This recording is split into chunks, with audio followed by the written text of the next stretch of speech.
بہرحال یہی حدیث سیدہ مریم اور سیدہ آسیہ کے بارے میں جو آتی ہے بخاری مسلم میں، اسی کا ایک طریق سیدنا علی سے بخاری اور مسلم دونوں میں موجود ہے. اس میں الفاظ ہے کہ نبی صلی اللہ علیہ وسلم نے فرمایا کہ اپنے زمانے میں سب سے بہترین عورت تھی مریم رضی اللہ تعالی عنہا وعلیہ السلام، اور اس زمانے میں سب سے بہترین عورت ہے خدیجہ رضی اللہ تعالی عنہا، جو کہ نبی صلی اللہ علیہ وسلم کی سیدہ عائشہ سے بھی بڑھ کر محبوب ترین بیوی تھی، جو سب سے پہلے اسلام لے کر آئیں، ایون مولا علی سے بھی پہلے.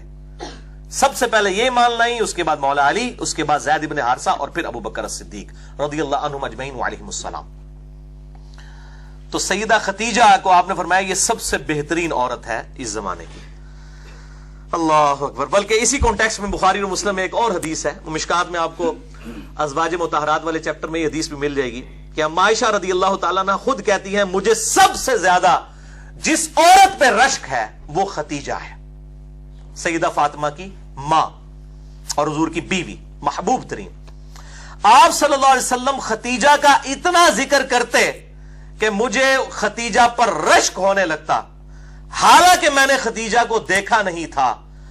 آپ صلی اللہ علیہ وسلم خدیجہ کی سہیلیوں کو بھی بکری ذبح کر کے اس کا گوشت تحفۃً بھجوایا کرتے تھے. حتیٰ کہ سیدہ عائشہ کے الفاظ ہیں بخاری و مسلم میں کہ کبھی کبھار مجھے اتنا رشک آتا کہ میں نبی صلی اللہ علیہ وسلم سے ناراض ہوتی اس بات پہ، اور میں کہتی خدیجہ کے علاوہ کوئی عورت ہی نہیں ہے دنیا کے اندر. میں وہ بتا رہا ہوں وہ بیوی جو سیدہ عائشہ بھی جس پہ رشک کر رہی ہیں. تو جب سیدہ عائشہ کی ہم فضیلت کی بیان کر رہے ہیں تو حضرت خدیجہ کو چھوڑ کے، خدیجہ والا لیول نہیں تھا سیدہ عائشہ کا، نہ مرتبے میں اور نہ نبی صلی اللہ علیہ وسلم کی محبوبیت میں، یہ ان کے بعد کی بات ہے. تو اتنے الفاظ کہ خدیجہ کے علاوہ کوئی عورت ہی نہیں ہے.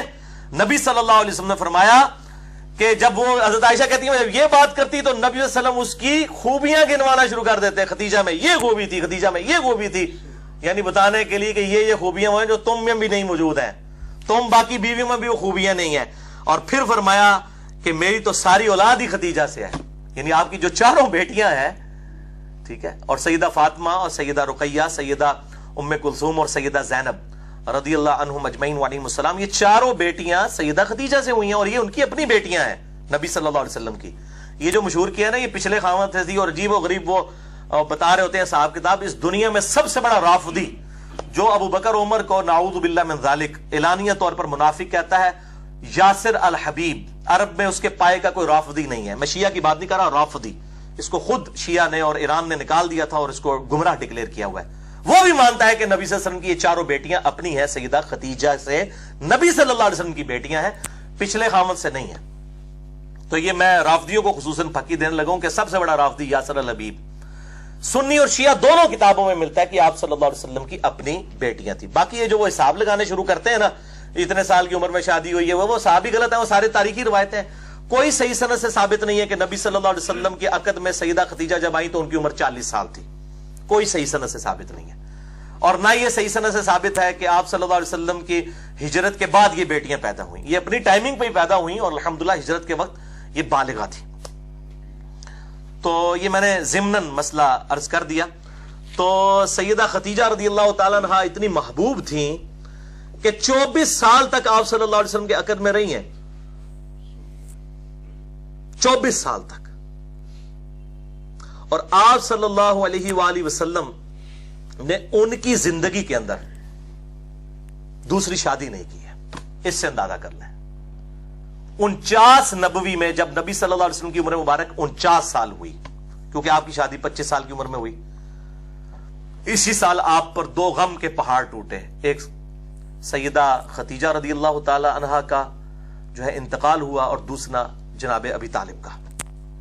اس کو عام الحزن کہا جاتا ہے، غم والا سال. آپ صلی اللہ علیہ وسلم کے لیے غم والا سال تھا کہ 2 ایسی ہستیاں جو آپ صلی اللہ علیہ وسلم کی ڈھارس بندھانے والی تھیں، سیدہ خدیجہ اور جناب ابی طالب، وہ آپ صلی اللہ علیہ وآلہ وسلم سے رخصت ہوئے.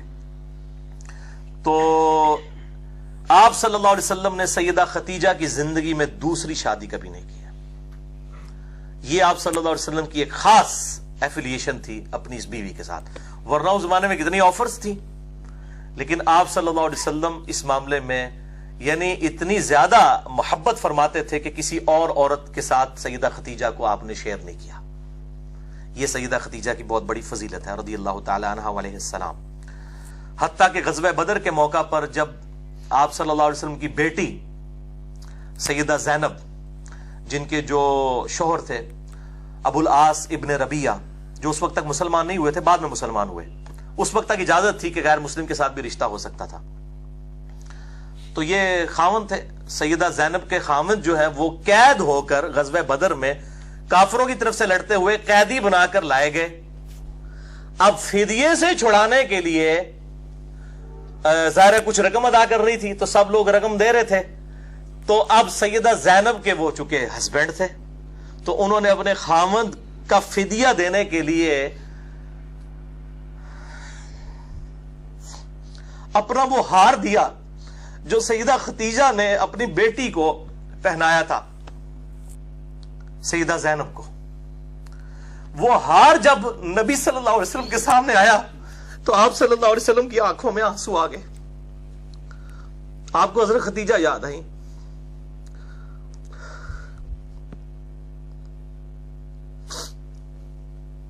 آپ صلی اللہ علیہ وسلم نے اپنے اصحاب سے کہا کہ اگر تم مجھے اجازت دو تو میں یہ ہار اپنی بیٹی زینب کو واپس کر دوں، یہ میری بیوی کی نشانی ہے اس کے پاس. تو اصحاب نے کہا یا رسول اللہ کیوں نہیں، آپ بالکل. اور پھر ان کو بغیر فدیے کے چھوڑ دیا گیا. پھر وہ اتنے حسن اخلاق سے متاثر ہوئے کہ انہوں نے اسلام بھی قبول کیا. اور انہی کی بیٹی ہے امامہ رضی اللہ تعالی عنہا. بڑی مشہور ہے نبی صلی اللہ علیہ وسلم کی یہ نواسی، جن کے بارے میں بخاری مسلم میں آتا ہے کہ آپ صلی اللہ علیہ وسلم ان کو گود میں اٹھا کے نماز بھی پڑھا کرتے تھے. سیدہ امامہ، یہ لفظ ویسے لوگ اردو میں امامہ بول رہے ہوتے ہیں، یہ لفظ ہے امامہ، الف کے اوپر پیش ہے، امامہ، امامہ بنت زینب. تو یہ سیدہ خدیجہ رضی اللہ تعالی عنہا کے ساتھ آپ صلی اللہ علیہ وسلم کی عقیدت تھی.